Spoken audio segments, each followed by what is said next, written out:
મહાકુંભમાં જૂના અખાડા પરિષદનો ખૂબ જ મોટો નિર્ણય, જેમાં જૂનાગઢના જૂના અખાડાના 4 સાધુઓને પદભ્રષ્ટ કરાયા છે. મહેશગીરી, મહાદેવગીરી તેમને પદભ્રષ્ટ કરવામાં આવ્યા છે, તો અમૃતગીરી, કનૈયાગીરીની પણ હકાલપટ્ટી કરવામાં આવી છે. જૂનાગઢ અંબાજી ગાદીના વિવાદને પગલે આ નિર્ણય લેવાયો છે.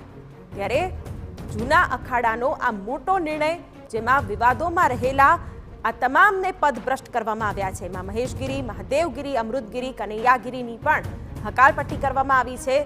અને આ મોટો નિર્ણય મહાકુંભ દરમિયાન જ લેવામાં આવ્યો છે. જૂનાગઢ અંબાજી ગાદીના વિવાદને પગલે આ નિર્ણય લેવાયો છે. અને આ નિર્ણયને લઈને અખાડા પરિષદના આ જેટલા પણ નામો છે તેઓને પદભ્રષ્ટ કરવામાં આવ્યા છે.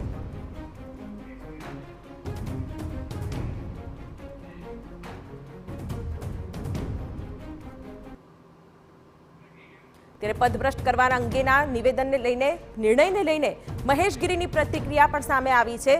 ઓછી અને નીચી માનસિકતાવાળા ખોટી વાતો ફેલાવે છે તેવું નિવેદન મહેશગીરીએ આપ્યું છે. સત્ય સમજવા માટે સ્પષ્ટીકરણની જરૂર હોવાનું પણ મહેશગીરીએ કહ્યું છે. સ્પષ્ટીકરણ માટે આવતીકાલે પ્રેસ કોન્ફરન્સ કરશે તેમ પણ તેમણે જણાવ્યું. સ્પષ્ટીકરણ બાદ સત્ય બધાને ખબર પડશે તેવું પણ નિવેદન. મહાકુંભમાં જૂના અખાડા પરિષદે મહેશગીરીને પદભ્રષ્ટ કર્યા છે. ત્યારે જૂનાગઢના જૂના અખાડાના 4 સાધુને પદભ્રષ્ટ કરાયા છે. જૂનાગઢ અંબાજી ગાદીના વિવાદના કારણે આ નિર્ણય લેવાયો છે, જેના પર મહેશગીરીની પ્રતિક્રિયા. ઓછી અને નીચ માનસિકતાના દ્રષ્ટિકોણથી જે જોવાવાળા હોય છે એ ખોટી વાતો ફેલાવે.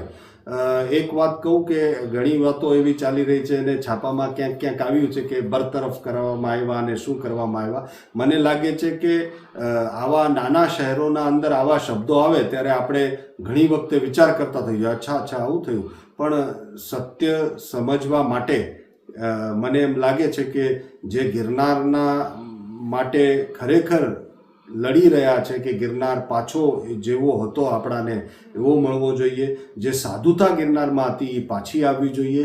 અને એના બધાય સ્પષ્ટીકરણના માટે કાલે હું બપોરે પ્રેસ કરીશ.